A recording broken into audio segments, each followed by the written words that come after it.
destroyed himself long ago. He didn't think that he would eye the seat of the MPP presidential as a presidential candidate. So unrestrained. When you are looking to the future, political communication is very, very important. And now they are playing back. It's just like, I mean, he's my friend, but the truth is that... we're moving to Akwetia. We're moving to Akwetia. I believe that. We are moving to Akwetia. But first of all... So if they say this... No, if you come to your turn. So if you come to your turn, you can.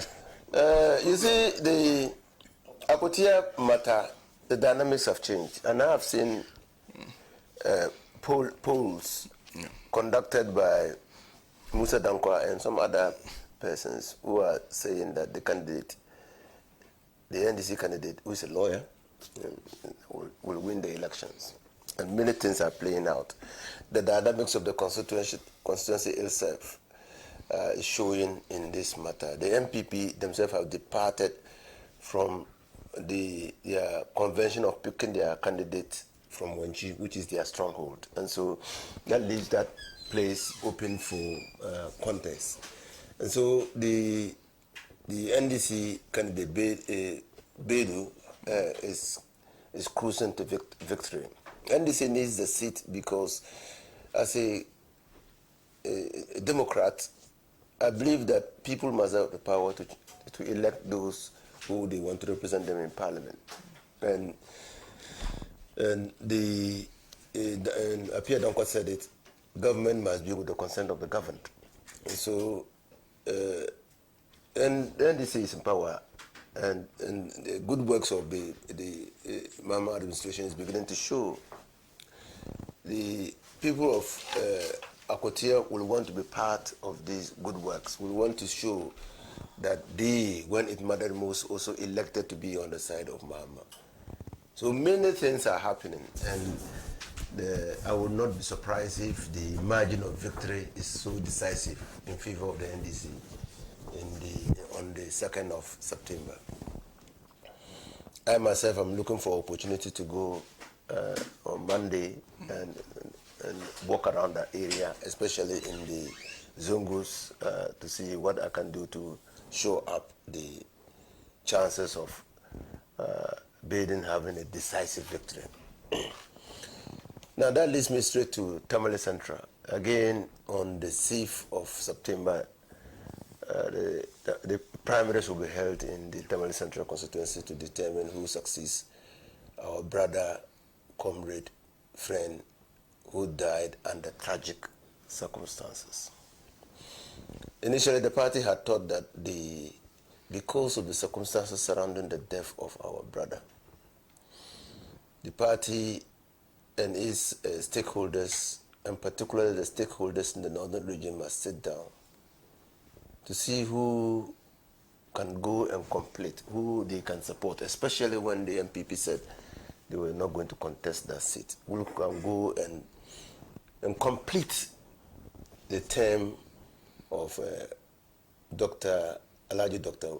Mohammed Mutala, so that we honor his memory. We don't debase the circumstances under which he died. And also to keep the memory of the fragility of man alive. Somehow the branches decided that they will want to elect who they want to represent them. And so the party, of course, our middle name is Democratic. That's why we are NDC. Our middle name is Democratic. And so the NDC decided that, okay, if you want that, we open nominations. The General Secretary issued a statement. And when nominations were opened, initially 16 people expressed interest in contesting. 14 picked the forms. 2 finally withdrew from the contest. And now, as at yesterday, 12 people had filed their nominations. I'm not surprised. I'm not surprised at all. I'm not surprised because in 2006, you recalled Sini Wayo resigned from the NDC cross carpet to the MPP, and so a by-election was held. Before, in 2001, we showed interest. I showed interest in contesting the Tamale Central seat, which was created in that year, the year 2000. Only 3 persons were interested. Myself, the late Kunkundana, who eventually became Ona, Mr. Yusuf, and Seniwayo. Seniwayo came in because he had crossed carpet, and the party thought that he should be rewarded for crossing carpet into the NDC. So we were prevailed upon. I was particularly prevailed upon to not to contest the primaries for Seniwayo to be made the only candidate. And many people spoke to me, including the late Professor John Lee Van Sattermels. So I stepped down. At the Congress, Mr. Yusuf Kunkundana was also prevailed to step down. So Seniwayo became the candidate, sole candidate, and he was elected. 1.5 years down the line, or 1 year, some months, because he crossed carpet in April. He left the NDC, and so an opportunity was created again for a by-election. And this time, the by-election recorded those who were going for the seat rose from 3 a year ago to 8. So I'm not surprised about the numbers. By-elections always, by the history of the NDC, by-elections. And I'm not surprised that MPP said they won't contest, because even in the year 2006, MPP did not contest the by-election. They threw their support behind Professor Seniwayo. All I pray for is that the delegates will do what is needful.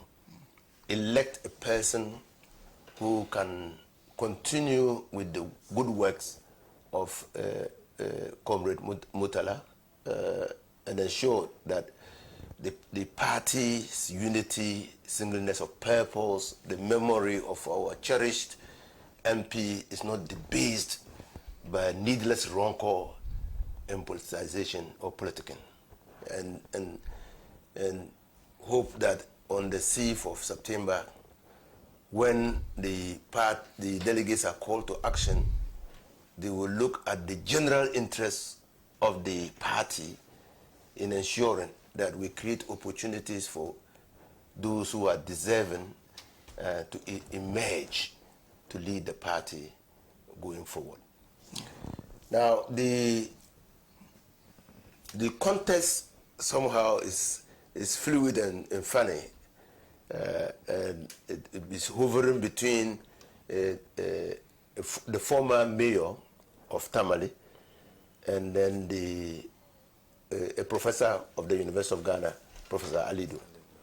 So that is as a former member of parliament, what I see on the ground clearly tells me that the contest appears to be a straightforward fight between the former mayor of Tamale, who is Honorable Abdul Hanan Gundado, and the former head of Department of the Political Science Department of the University of Ghana, Professor Ali Duseido. Okay. Whoever emerges, let's rally behind them to push for a representation in Parliament. Capable, Gundado is capable, Professor Alidu is capable.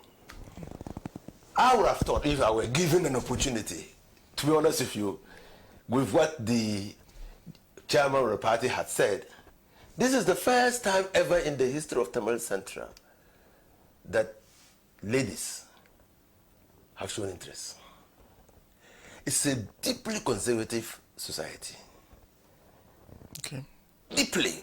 And so it is almost an impossibility for a lady or a woman to emerge. The only time a woman has ever showed interest in contesting any of the seats in the Tamale constituency was the primaries, was in 2000, before the division of the constituencies into 3. That is that person showed interest when the Gutpegu Sabonjira, when that place was called Gutpegu Sabonjira. That was the time Dr. Nashru also showed interest in contesting the Guchugusa constituency. Or is it I think Chugusa or Guchugusa. And this thing was done. And that was, the contest was between Haruna, then Dr. Nashiru, and there was Saameda, who eventually became an electoral commission, commission at the electoral commission. And so polling was done, and Dr. Nashiru finally emerged as a consensus candidate to contest that seat. That was the election that Mustafa Idris won. So that was the only time, because of the nature of Tamale, the conservative nature of Tamale. Women do not. So if we had bought into the suggestion of chairman of the party, probably this would have been the time to try to break the jinx and see whether a woman. And this time there are 3 women who are contesting. But all in all, as a former member of the constituency, I wish them well. I wish for a clean fight, and may those that the delegates think will represent them win on the SIF.